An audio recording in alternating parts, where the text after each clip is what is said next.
Gaur pobreen munduko egunaren harira antolatutako zeinuaren bigarren eguna ospatu dau Bilboko Elizbarrutiak, goizean tailer ugari eginda.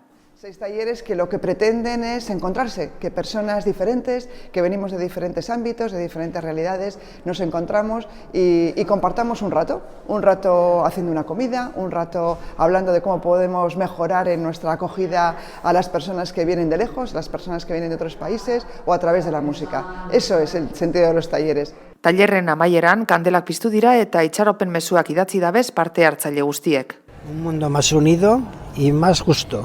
Mi esperanza me une hacia los problemas y obstáculos de mi vida. Jardunaldian parte hartzeko konbitea Pastoral Barruti eta parrokia guztietan eginda. Bakotxak arrazoi bat edo beste eukidau parte hartzeko. Zer dauen da guztiak lagunango egusek asko.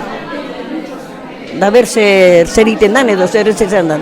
Pobre, etxas hartute gauz asko, dorduen etorten garunango leku askotara.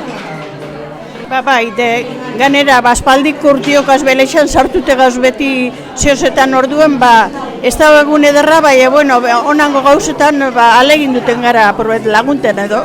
Me parece importante en primer lugar porque son para pobres, porque nos ayudan a la gente que venimos de otros lugares, nos apoyan, eso es algo importante para mí, que este país es bien generoso en ese sentido, nos apoyan bastante, por eso me parece importante aprender en primer lugar, aprender distintas comidas, distintas cosas.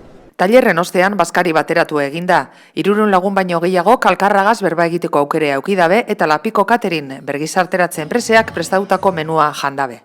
Bazkari amaieran zeinu bateratu eginda, pobreziaren kontra itxaropen printzak zabalduz. Recibir la luz de Dios para ser luz para los demás. Mi luz, enciende mi noche.